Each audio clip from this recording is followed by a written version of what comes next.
Hi, my name is Rachel. Welcome back to my channel.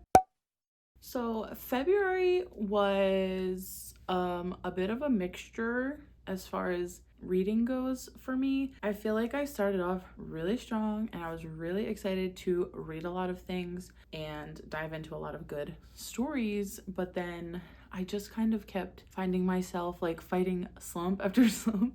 Near the beginning of February, my son brought home this like gnarly sinus infection that him and my husband had for about 2 weeks. And then they got better for about a week and a half. And then on Thursday, like the last week of February, my son got sick all night, and today's March 3rd, but yeah, so February also didn't end as strong as I wanted it to, and there's just a lot of things that I wanted to do in February that I didn't get to, unfortunately. And that's just the way life goes sometimes. But I did read quite a bit of things, even though I feel like I was fighting a slump. I still managed to read about 7 things, so let's talk about them. The first thing I finished in February that I had started at the end of January was Amari and the Despicable Wonders. I've talked about this a few times already. I can't remember if I talked about this in my January wrap up, but I do know that I finished it on February 1st, so I'll just mention it here. This is the 3rd book in the Supernatural Investigations series. Amari is this like Spitfire little girl who kind of discovers this Men in Black-esque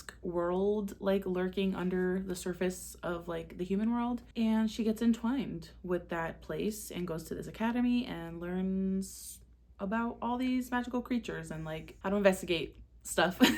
I gave this one a 3.75. It was really close to a 4 for me. There were some things in here that felt really close to home in the current political climate of my country, so I did dissociate through some of it, but I think overall I really enjoyed it, and I'll definitely reread this series in the future. So I think the next time I read this, hopefully I'll connect more to it. Also, at the beginning of February, I read The Eyes Are the Best Part by Monica Kim, and I read this as well as Amari 3. I read those two for Breath of the Wild-a-thon, which I vlogged, so I will link that in the card and down below for you if you want to check out my reading that week. And I loved this one so much. It was honestly like a little bit slow at first, but it was very like focused in on this character, and even though the creepy things didn't really start happening like immediately, I could tell by the way that this was being set up, like the things that were going on in her life, that we were just gonna get like this crazy ending. And basically her father leaves her mother, so her and her little sister and her mom are just kind of like together, and their dad just skedaddles. I think a couple months later, her mom starts dating this white guy, and he like very obviously has an Asian fetish, and he also just does not care at all to make an effort to learn her and her sister's names, which are Ji Hyun and Ji Hwan, and they're not like hard names for him to say. He just refuses to say them, so he calls them JH and JW, and he's like very dismissive of her mother and like kind of puts her down. And the mom is just kind of like desperate to like feel desired, I think, because her husband left her. So it's kind of like this social commentary about like the way that women are treated, the way that Asian women in particular are treated, Korean women, how they're expected to act, and how like society does kind of fetishize them, and it's either like a fetish or they're being like put down and mocked. And there's kind of like a wild swing of those two instances, and how living like in that diaspora is really hard. And Ji-hoon also like goes to college, and she just also kind of has this own situation going on with like her friends from high school and like struggling in school. And then the title is called The Eyes Are the Best Part, so like I feel like it's not a spoiler to say that there are eyeballs involved. But like, yeah, one day at dinner, her mom, before she starts dating this white man, her mom like gets a fish and then she eats the eyeballs. And the reason why she eats the eyeballs is because it's supposed to be lucky in Korean culture. And she's like trying to convince her daughters to like also eat one, and they don't really want any part of it, until one day Ji-hoon is like, okay, like I'll try one. And then, it just kind of spirals from there. The ending of this book literally took me by surprise. Like, it's not the ending that I predicted. I highly recommend this one, and I think it's one that I'll reread, even though like it's kind of like disgusting in the fact that like there's eyeball stuff involved. I personally like wasn't really grossed out by it at all, and I just found it more fascinating. I really thought like the character study aspect of it and the social commentary like worked well with the horror elements that we were getting. And I think that the like juxtaposition of this like really grotesque, actually gross like thing like that was going on with the eyes, kind of like mirroring the grotesque treatment of Korean women, and especially like Ji Hyun and her family. I really just found it fascinating, and I think it was beautiful in a disgusting yet sophisticated way. Also in February, I reread the Tea Dragon Society for Breath of the Wild-a-thon as well, which I was supposed to read another book for that prompt, which I'll talk about in a second, but there was a prompt to reread a book, and so I put this one in at the last minute to obviously get it done in a quick amount of time. This series is like a warm hug. It's very whimsical. It's queer normative. It's about finding yourself and like learning what you want to do in the world. It's also kind of about like connecting with your past self and like keeping tradition alive and like finding new ways to honor tradition. And it's just a warm hug in a graphic novel. It's beautiful. I can't recommend it enough. It's literally so gorgeous. And when I tell you, some of this art is the most beautiful art I've ever seen in my entire life. It's just absolutely stunning. So colorful, so whimsical, and like just it looks like it was literally just plucked out of a fantasy world and put onto paper. Like, it's so perfect in every way. Highly recommend. And the book that I was supposed to read for Breath of the Wild-a-thon reread prompt was The Lost Story by Meg Schaefer, which I love. This was my favorite book of 2024, and I read it as an arc, and I like literally fell in love with it. I had it pre-ordered, I had it signed and personalized to me because of how much I fell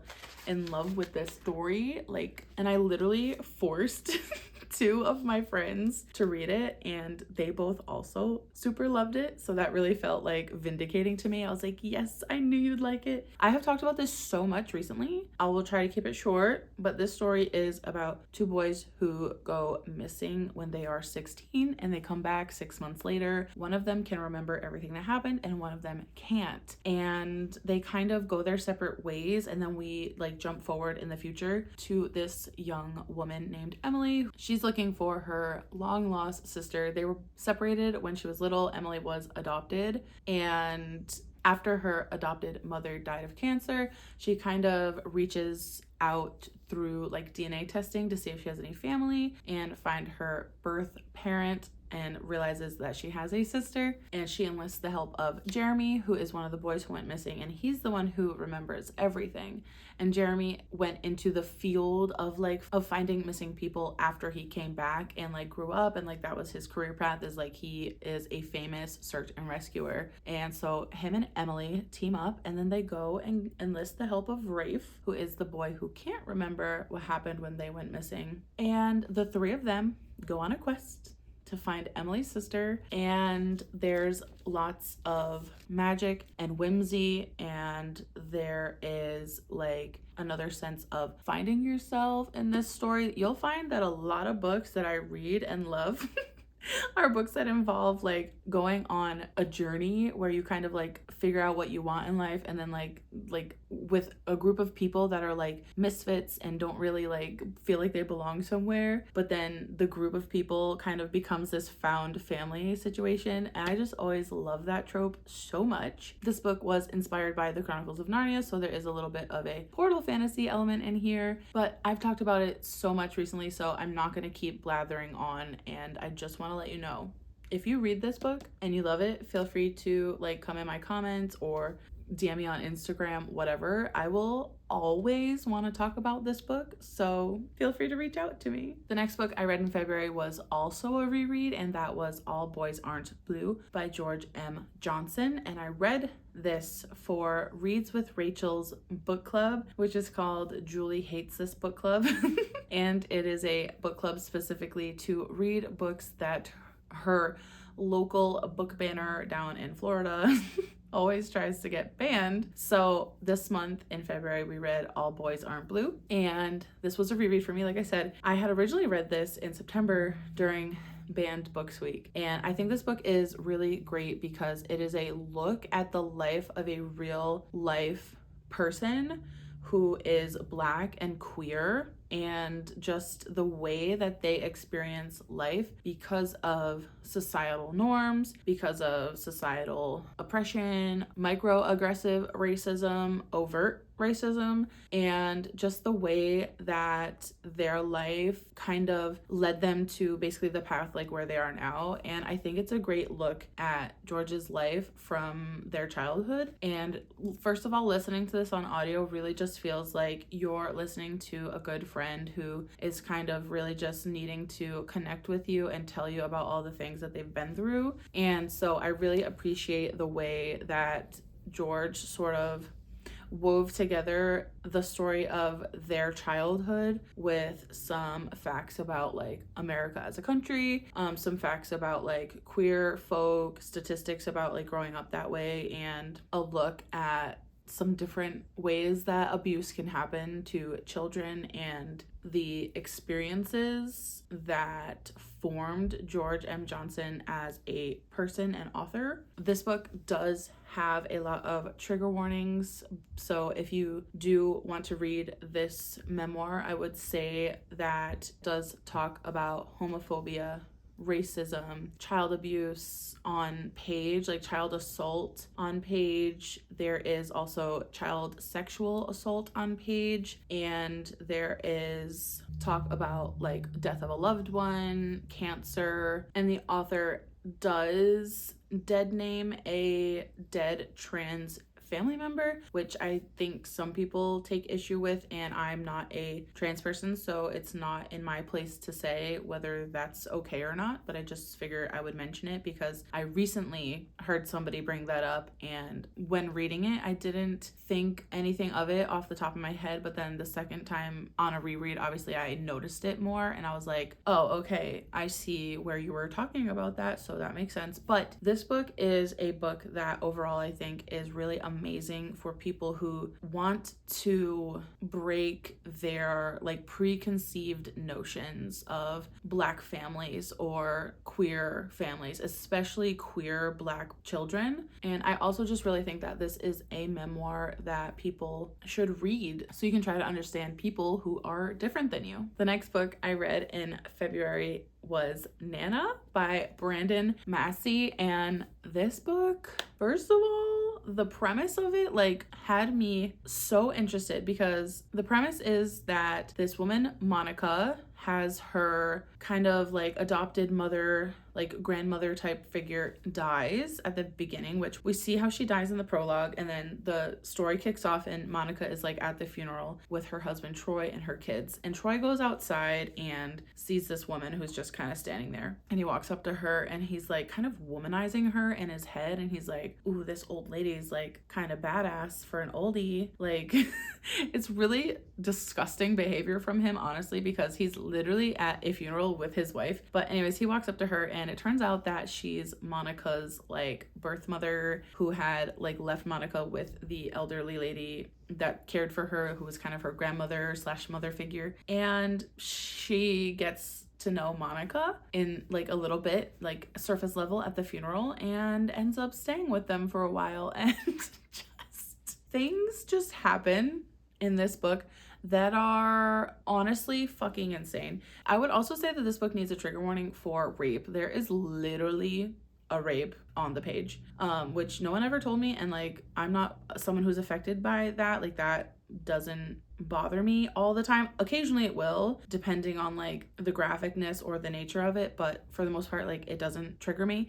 But I think it's important to let other people know that there is a rape on the page, like you experience it through the victim's like POV. There's also a few things in here that are a little bit like body horror, grotesque-ish. I didn't think it was that like bad, but there is definitely some scenes where I was questioning my life choices and why I was reading it. But I think overall, like, it had such a satisfying ending, and I just thought it was really creepy and scary, and it felt like something like, even though it did have a little bit of a supernatural, maybe like sci-fi-ish twist, like I feel like it was something that could happen, which is why it was like so creepy. And the antagonist, I'll just say, I won't say who that is, but the antagonist is a person who so vividly gives me like huge narcissist vibes, and that in and of itself was a little triggering to me, because I was like, this is looking familiar,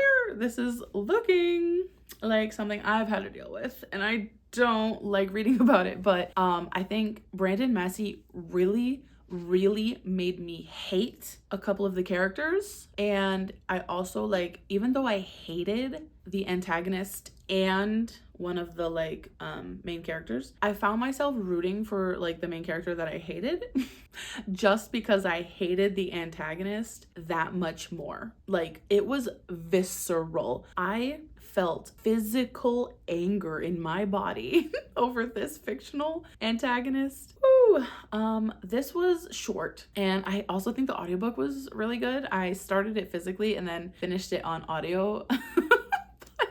I finished it live on my reading sprints, and some of the people in the chat were like, are you good, Rachel? Like, your face right now, like, you look like you're gonna throw up. And I was like, I feel like I'm gonna throw up. This is a little disgusting.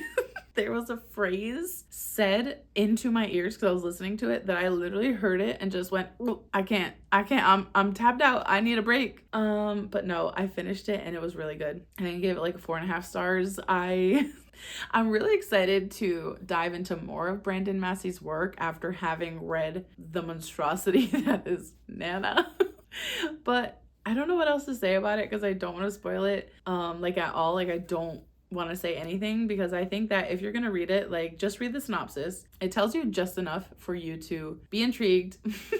But I don't think that it spoils anything. Yeah, so I'm trying like not to say much more than what you get on the back of the book, but it was good. I liked it, but also I hated it. Two things can exist at once. And in this situation, love and hatred are just one and the same.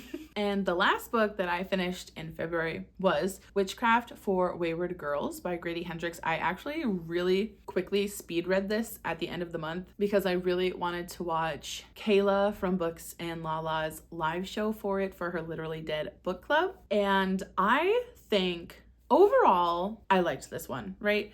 This is about girls in, I believe it's the 1960s, who are sent to a home because they get pregnant, and they're sent away to this home. And essentially the purpose of the home is to have these girls have their babies there and to give them away for adoption against the girls' will, because they're all underage, they're all children. And it's about this group of girls. We follow one main character, but we do kind of follow everybody in the home, if that makes sense. And we basically just see them grappling with like the authority figures who are treating them like shit. And there's this situation where they come into possession of a magical book and they discover witchcraft. And I won't say more than that. I think that's about what you get on the back of the book. I think Grady Hendrix really put a lot of care and effort into portraying the pregnant teenagers like well. And one thing in particular that Kayla mentioned in the live show is there are obviously a couple of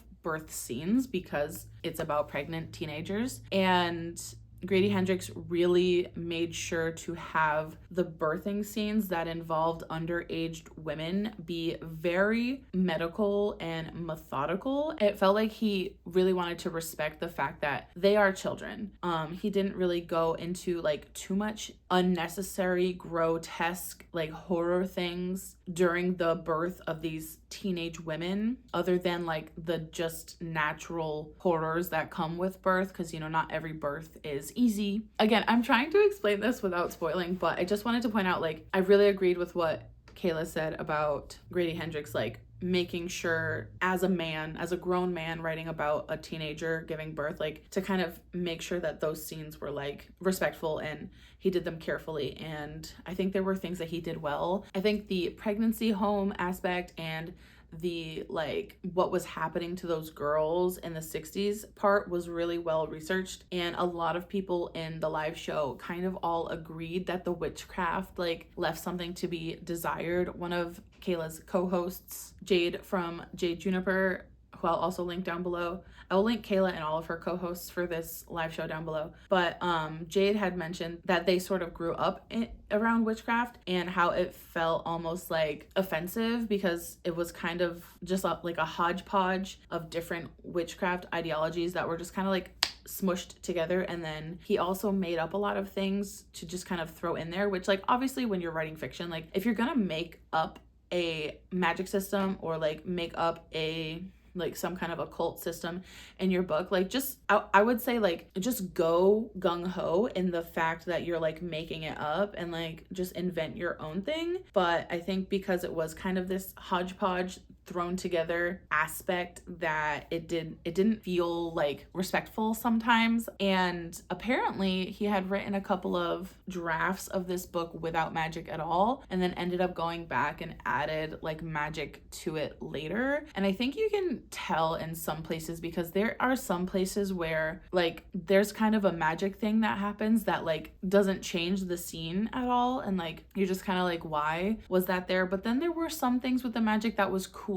and I wish that we got more of an expansion on some of the magic. And I think that it would have been nicer to see the magic itself like play a different role in the story, because I don't want to spoil anything, but how do I say this without spoiling?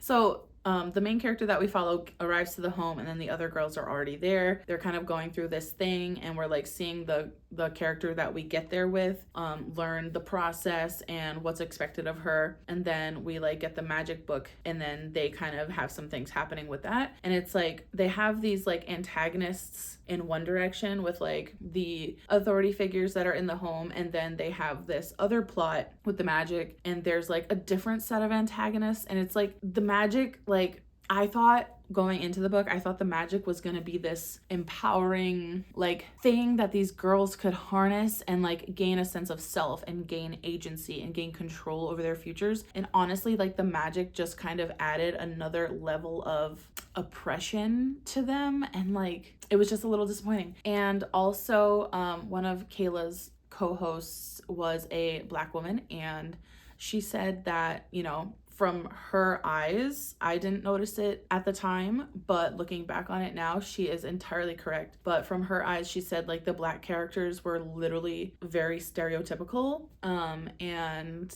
she wishes that they had a different purpose in the book, even though like in the 1960s, like that's probably accurate to the time, but like it's fiction. You don't have to always be accurate to the time. And especially when you're a man like writing this type of story, trying to like break down the theme of like what happened to these girls, and kind of like, you know, have a lot of messages and themes about agency over one's body and like authority like figures in that time. And like you don't have to be accurate, and like it would have been nicer to see the couple of Black characters in the book play a different role and maybe have more importance, because they were definitely just side characters, which was unfortunate because one of them, Hagar, was my favorite character, and like she was hardly on the page, and I wish that we had gotten more of her, and I wish that we had seen more of her story, because she's involved in things at some point and you're just kind of like, why is she here and how does she know any of this? So I think like, I don't know, it's weird because it's like overall I liked it. I gave it a 3.75. It was like almost a 4 stars for me, but there were definitely a few things that put me off a little bit while reading. And there were a couple of moments that were just also like a little cringe. I don't know. I think the premise overall, I think Grady Hendrix has such good ideas, and I always am literally so excited when I hear the synopsis of his books. But for some reason, like his execution just never works for me. I think I gave Southern Book Club's Guide to Slaying Vampires a 4-star, but I could not tell you a single character name in that book. I cannot tell you anything that happened in that book. And the only thing I remember from that book is the scene with the rats. Like, I think I read it 2 or 3 years ago, and I don't know what that book's about. Sorry to this book. I wouldn't know him. Like, and Kayla even mentioned in her live show how she thinks that Grady Hendrix writes a book because he has a good idea and he just kind of writes about that idea and doesn't really do much with the characters except to fulfill the idea that he's had. And I agree with that. I think that's entirely accurate because the characters always feel flat for me in his books. And I'm really sad because, like I said, his ideas always intrigue me and excite me, and I always hear the synopsis of his books and I'm like, holy shit, like that sounds good. And then I don't know, I just don't end up loving them. I will say, if you want to read a book like Witchcraft for Wayward Girls, but that is a nonfiction book that is about those women that went to those homes when they were, you know, basically children, or young women essentially, to be forced to give birth and give away their babies. This book is called The Girls Who Went Away: The Hidden History of Women Who Surrendered Children for Adoption in the Decades Before Roe v. Wade by Ann Fessler. This nonfiction book is a book that I actually heard talked about for the first time maybe like a year ago or two on Reads with Rachel's channel, who is linked down below. And I haven't read this one yet, but these are real stories by and from the women who went there. And I think even one of the babies who grew up and was adopted, I think actually was part of making this book as well. So this is the like actual nonfiction tale and stories of those women specifically, or some of them, obviously not all of them, because I think it was over 1 million women back in the 60s that this happened to, which in and of itself is crazy. But yeah, even though I didn't read this in February, I did want to talk about it because I read Witchcraft for Wayward Girls, which heavily is inspired by this exact story. Well, not, I don't know if it was this book specifically, but the stories of these women and what happened to them. So definitely check this one out if you read Witchcraft for Wayward Girls and you,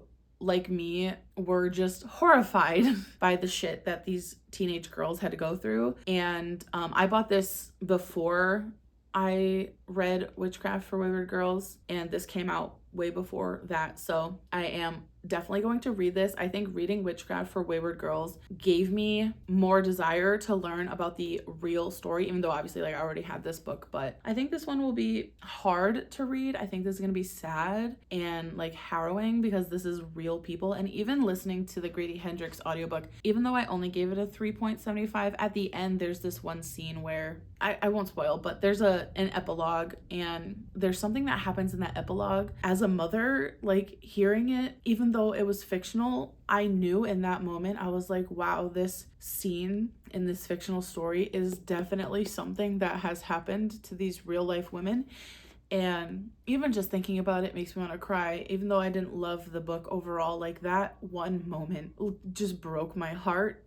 So I know that this is going to be really hard for me to read, and that's okay. You can read things that upset you, but I think that this is really important, especially given the fact that Roe v. Wade was overturned and the bullshit we're going through as women in America right now.